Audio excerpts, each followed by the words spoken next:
What's up, guys? My name is Zach, and today I am driving a 1988 Chevy Van 30. Up front is a 6.2 liter diesel V8, and down below is a 3-speed automatic transmission.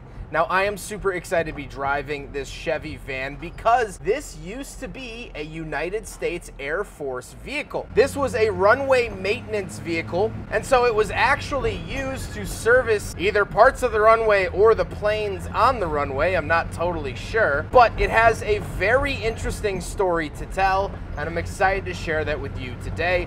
But if you have a vehicle with an interesting story that you would like shared here on the Shooting Cars YouTube channel, you can head on over to my website, zackpradel.com/submit. It's a quick and easy submission form, takes under a minute to fill out, and I come out to you.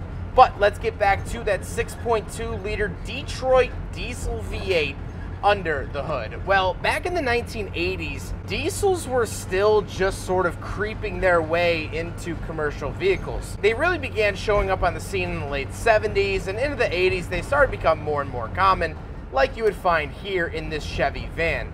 Now, this van was originally outfitted purposefully for the United States Air Force, and so they wanted it to run on diesel. They wanted the 3-speed as opposed to the 4-speed. Now, the impressive thing about this engine, although they did have some crank issues, is that this sat in a field with mud completely covering the tires. And when Al and Matt bought this truck, they plugged a new battery into it, fired it up, and nearly drove it out of the mud. They got a little stuck, so they needed a little help from a chain, but essentially drove the vehicle home that day after this car sat for years in a field. And so that speaks to the 6.2 liter diesel's reliability and longevity. Now, like I said, paired to it is a 3-speed automatic. For the Chevy Van 30s, you could either get a 3-speed or a 4-speed. Apparently, the U.S. Air Force opted with the 3-speed because you're not really hitting crazy highway speeds out on the runway, and if you are, it's not for very long. Last but not least, this particular Chevy Van 30 is rear-wheel drive. So how does it feel to actually drive the Chevy 30 airport van?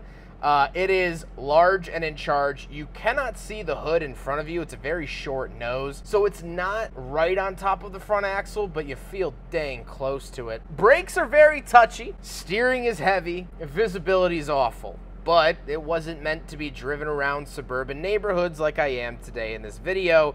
It was meant to run out onto the runways and help fix things. So, not really its maiden territory. With that stuff out of the way, let's talk about the interior. Well, in front of me, I have 2 gauges and some warning lights. Off to the left, I do have my speedometer. Off to the right is my diesel fuel. And then I get my warning lights in the center. No tachometer, no coolant temperature, no voltage. That's actually why a previous owner put these aftermarket gauges in down below. I do get a gear selector on the steering column, and of course I do have the Chevy steering wheel. No airbag to be found. Steering wheel is nice and thin and decently easy to maneuver. Off to the left, I do have my headlight switches, and on the door, I have my crank for the window. I have my little latch for the smoker's window, and that's pretty much it. Off to the right of the steering wheel, I do have my heat controls. So this did not have factory AC, but it did have factory heat. Then I get some extra buttons and dials that have been added by either previous owners or the Air Force themselves to do several things, like the auxiliary heater that we'll talk about later on. Moving into the proper center, here we have what would be a radio. It has obviously been removed ever since. I have my ashtray and cigarette lighter because it is the 80s and you gotta smoke a stick while on the job. Then we have some auxiliary light options, and my favorite part of this interior is that this actually gets tower signals for control of airdrome traffic. So these are what all the different lights mean when you're out at the airport. So steady green is clear to cross the runway. Steady red means to stop. Flashing red means clear active runway. Flashing white means return to starting point. And flashing between red and green is general warning, exercise extreme caution. This is such a cool piece of history and something that I've never seen in a car before. So definitely cool to experience that. Down below, we do have some cubby space. I guess this could be construed as a cup holder, so we'll do a big friggin' bottle test. And of course it fails. It's an 80s car. Don't really know what you would expect. Then I have this giant cubby and no more center console. Now, the seats in here have been swapped out with a more recent Chevy seats, so can't really comment on those, but they are comfortable. Speaking of space, let's hop out. We'll take a look around the back of the airport van to see what's what. All right, so around the side, I have to leave it idling because the battery is not very happy with me today. But we do have this sliding door.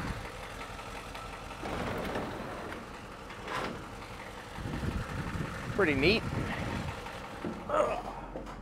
Once we are back here, it has obviously been cleared out of all of the Air Force's tools and whatnot. There's the big friggin' bottle, which I actually hit the gas and it rolled all the way back here. So here's that clip now.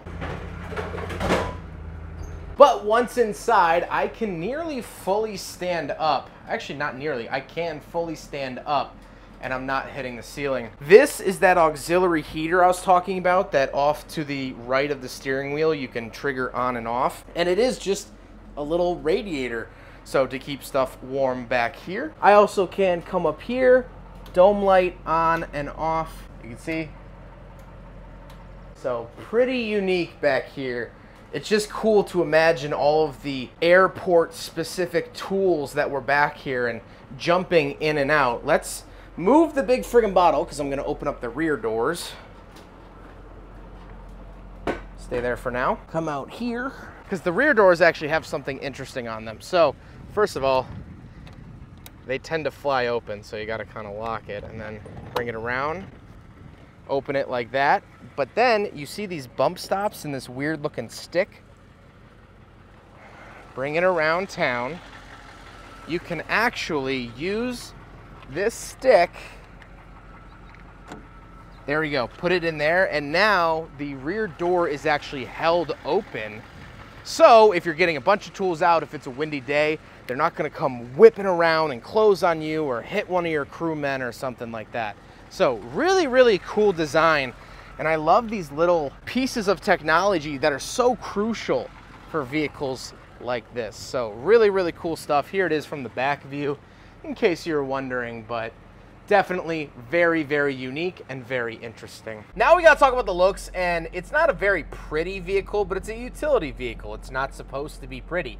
It's not supposed to win a design contest. It's supposed to be there when things need fixing, and so it doesn't look any special way. However, you can see that the United States Air Force badging has been removed when this vehicle was sold at auction how many ever years ago. But cool that you could still see those scratch marks notifying that it used to be something of great importance to the government. But now, with all of that being said, let's get on to my final thoughts. What do I think driving a 1988 Chevy Van 30 that was originally outfitted for the United States Air Force? Well, I mean, it's undoubtedly one of the coolest automobiles and most interesting automobiles I've ever driven. The driving experience isn't great, but it's a utility vehicle, so it's not supposed to be. The one thing I keep coming back to is, of all the cars I've driven, if they could talk,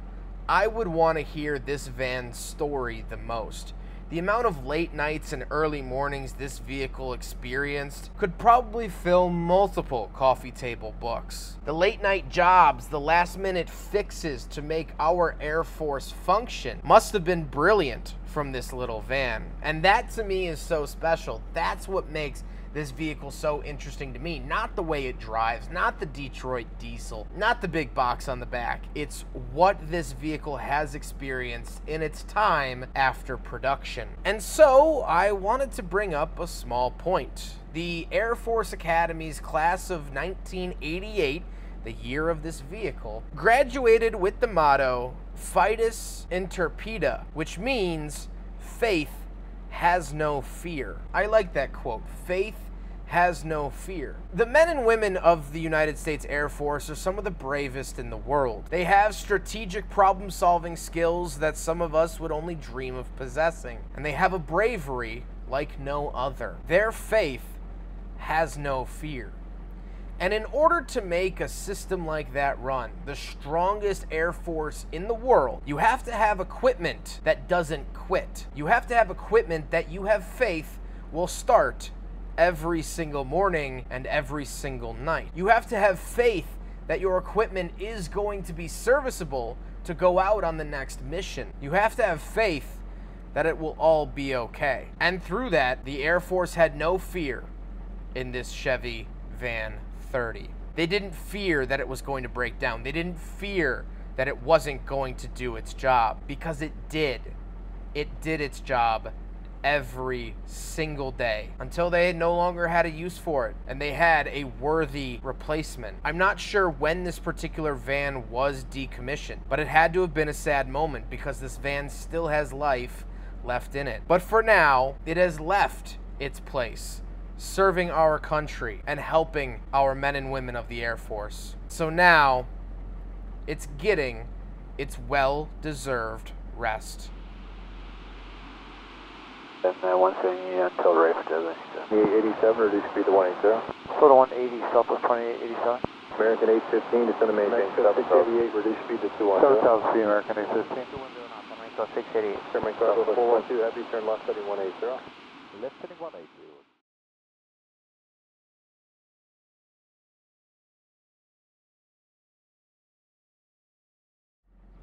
I hope you guys enjoyed the video. Huge thank you to Matt and Al for letting me take out their Air Force van.